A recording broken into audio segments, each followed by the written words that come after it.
बिहार में जांच सिस्टम को नई स्पीड, 13 फॉरेंसिक लैब की तैयारी शुरू। डीएनए से लेकर डिजिटल फॉरेंसिक तक अब सब कुछ बिहार में ही होगा टेस्ट। नमस्कार, आप देख रहे हैं कैपिटल टीवी बिहार। मैं हूं आपके साथ सृष्टि शाह। बिहार में कानून व्यवस्था को मजबूत बनाने की दिशा में खास बदलाव तेजी से आगे बढ़ रहे हैं।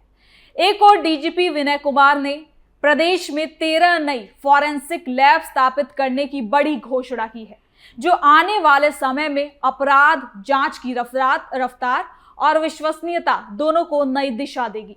सालों से बिहार में डीएनए टेस्ट के साथ कई साइंटिफिक जांचों के लिए नमूने राज्य से बाहर भेजे जाते थे, जिससे केसों में लंबी देरी हो जाती थी। अब जिलों में ही state of the art lab तैयार होने से एविडेंस तुरंत उपलब्ध होंगे, जांच मजबूत होगी और अपराधियों को साइंटिफिक सबूतों के आधार पर सजा दिलाना भी आसान होगा। राज्य में बढ़ते साइबर अपराध, दस्तावेज जालसाजी, फायरआर्म एनालिसिस और डिजिटल फॉरेंसिक की जरूरतों को देखते हुए ये फैसला बेहद खास माना जा रहा है। इससे पुलिस की तकनीकी क्षमता में बड़ा इजाफा होगा और न्यायिक प्रक्रिया भी तेज होगी। तो वहीं दूसरी ओर मधेपुरा में एक सिपाही का चाय की दुकान पर रिश्वत लेते रंगे हाथ पकड़े जाना ये साफ करता है कि पुलिस विभाग अपनी आंतरिक कमियों पर भी सख्त रवैया अपना रही है। निगरानी विभाग की इस कार्रवाई ने यह संदेश दिया है कि भ्रष्टाचार किसी भी स्तर पर बर्दाश्त नहीं किया जाएगा।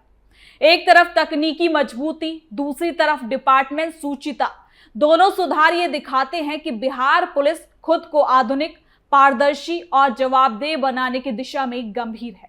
जनता के भरोसे को मजबूत करने के लिए ये कदम उठाना निर्णायक साबित हो सकता है। तो चलिए जरा विस्तार से जानते हैं क्या है ये पूरी खबर।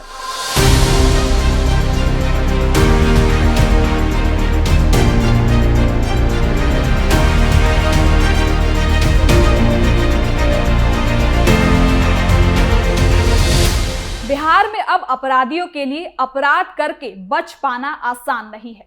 अपराधियों के उनके मुकम्मल अंजाम तक पहुंचाने के लिए बिहार पुलिस खास इंतजाम कर रही है। हाल के दिनों में दो खास घटनाएं सुर्खियों में हैं। पहली, डीजीपी विनय कुमार के जरिए प्रदेश में 13 नई फॉरेंसिक लैब स्थापित करने की घोषणा, और दूसरी ओर मधेपुरा में एक सिपाही का चाय की दुकान पर रिश्वत लेते हुए निगरानी टीम के जरिए रंगे हाथ पकड़े जाना। एक और ये प्रयास अपराध जांच की साइंटिफिक क्षमता को बढ़ाने वाला है, तो दूसरी ओर ये कार्रवाई ये भी बताती है कि पुलिस संगठन अपने भीतर मौजूद भ्रष्टाचार को मिटाने की दिशा में भी पूरी सख्ती से आगे बढ़ रही है। इन दोनों घटनाओं ने प्रशासनिक ढांचे के भीतर हो रहे बदलावों, चुनौतियों और सुधारों की एक पूरी तस्वीर को सामने रखा है। फॉरेंसिक लैब नेटवर्क का विस्तार, अपराध जांच का नया दौर। आपको बता दें कि बिहार लंबे समय से अपराध जांच की वैज्ञानिक प्रक्रिया में पीछे माना जाता है। अधिकांश टेक्निकल ट्रेनिंग राज्य से बाहर भेजने पड़ते हैं, जिसके चलते केसों में न केवल देरी होती थी, बल्कि कई बार सबूतों के सही होने पर भी सवाल उठने लगते थे। और इन्हीं सभी को देखते हुए ऐसे में डीजीपी विनय कुमार के जरिए 13 नई फॉरेंसिक लैब की घोषणा को कानून व्यवस्था के क्षेत्र में एक बड़े और निर्णायक कदम के रूप में देखा जा रहा है। ये लैब अलग अलग जिलों में स्थापित की जाएंगी, जिनमें फिंगरप्रिंट जांच, विस्फोटक परीक्षण, फायरआर्म जांच, दस्तावेजों की फॉरेंसिक जानकारी, केमिकल एनालिसिस, डिजिटल फॉरेंसिक और डीएनए टेस्टिंग जैसी ज्यादा सुविधाएं सेवा मौजूद होंगी। इसके साथ ही क्या कुछ डीजीपी विनय कुमार ने और ऐलान किए हैं, सब कुछ जानते हैं इस रिपोर्ट में। आज के समय में अपराधों का स्वरूप तेजी से रोजाना बदल रहा है। सिर्फ परंपरागत हथियारों या घटना स्थल की आम जांच से अपराधियों को पकड़ पाना मुश्किल हो जाता है। साइबर अपराध, डिजिटल फ्रॉड, नकली दस्तावेज, रासायनिक पदार्थों का इस्तेमाल, कई राज्यों में फैले क्राइम नेटवर्क, मानव तस्करी और संवेदनशील मामलों में डीएनए आधारित सबूतों की जरूरत जैसे कई नए आयाम सामने आए हैं। ऐसे में फॉरेंसिक लैब के विस्तार से जांच अधिकारी को सबूतों और एविडेंस पर आधारित फैसले तक ज्यादा आसानी से वो पहुंच सकेंगे। इससे न केवल पुलिस के काम में तेजी आएगी, बल्कि न्यायालय में पेश होने वाले सबूत भी अधिक मजबूत और तकनीकी रूप से प्रमाणित होंगे। आपको बता दें कि राज्य में इस तरह की लैब की कमी लंबे समय से एक बड़ी चुनौती थी, खासकर डीएनए टेस्ट वाले मामलों में, जहां पीड़ितों को महीने तक रिपोर्ट का इंतजार करना पड़ता था। कई बार देरी की वजह से केस कमजोर पड़ जाते थे। नए फैसले के बाद ये उम्मीद जताई जाती थी कि जिलों में ही इन लैबों के होने से तुरंत जांच संभव नहीं होगी। इसके साथ ही डीजीपी ने यह भी क्लियर किया है कि फॉरेंसिक जानकारों की भर्ती, प्रशिक्षण और उपकरणों की सप्लाई भी समय तक पूरी हो जाएंगी और तरीके से की जाएंगी, ताकि नई लैब सिर्फ कागजों पर ना रह जाए, वास्तविक तौर पर भी उच्च गुणवत्ता वाली सेवाएं दे सके। इसके साथ ही फॉरेंसिक साइंस में सुधार का असर सीधे समाज पर भी पड़ता है। जब अपराधियों को साइंटिफिक सबूतों के आधार पर सजा मिलती है, तो आम लोगों में कानून के प्रति भरोसा बढ़ता है। बिहार में नए फॉरेंसिक ढांचे का निर्माण नागरिकों के इसी भरोसे को मजबूत करने की दिशा में एक खास योगदान होगा। अंदरूनी अनुशासन, मधेपुरा का रिश्वत कांड उजागर।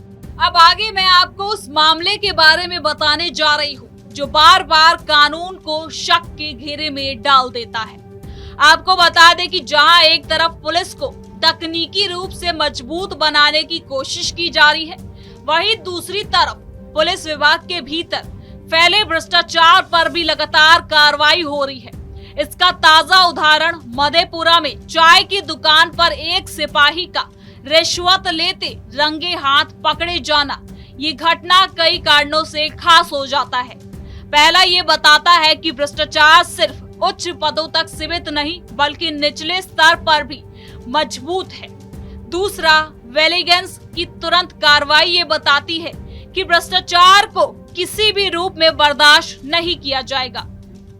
घटना के मुताबिक इन्वेस्टिगेशन ब्यूरो को शिकायत मिली थी कि एक सिपाही किसी आम नागरिक से किसी मामले में सेटिंग के लिए पैसे की मांग कर रहा है।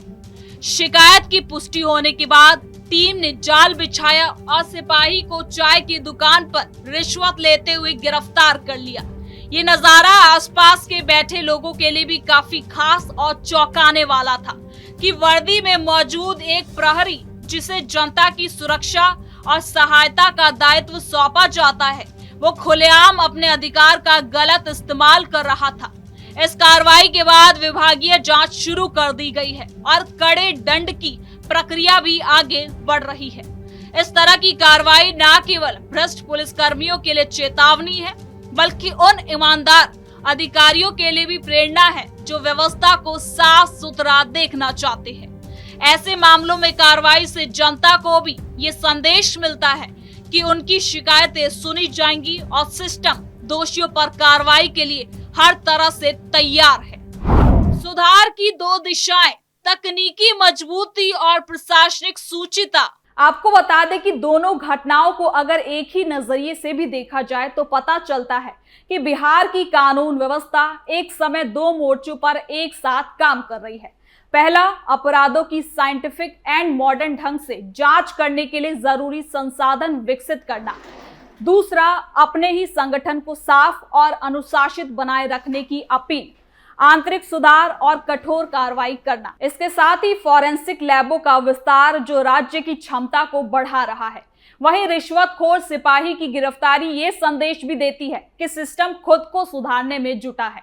कानून व्यवस्था में वास्तविक सुधार तभी संभव है जब तकनीक और अनुशासन दोनों एक समान रूप से मजबूत हो। अपराध जांच में पारदर्शिता और तकनीक का उपयोग जितना जरूरी है, उतना ही जरूरी ये भी है कि पुलिसकर्मी निष्ठावान और ईमानदार हो। इसलिए जब निगरानी टीम किसी भ्रष्ट कर्मचारी पर कार्रवाई करती है तो इससे संगठन का मनोबल भी बढ़ता है।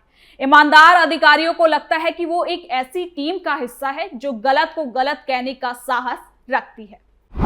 जनता पर प्रभाव, भरोसे की वापसी। बिहार जैसे बड़े राज्य में जहां सालों से अपराध और भ्रष्टाचार को लेकर सवाल उठते रहे हैं, ये सुधार जनता के विश्वास को फिर से स्थापित करने के लिए खास है।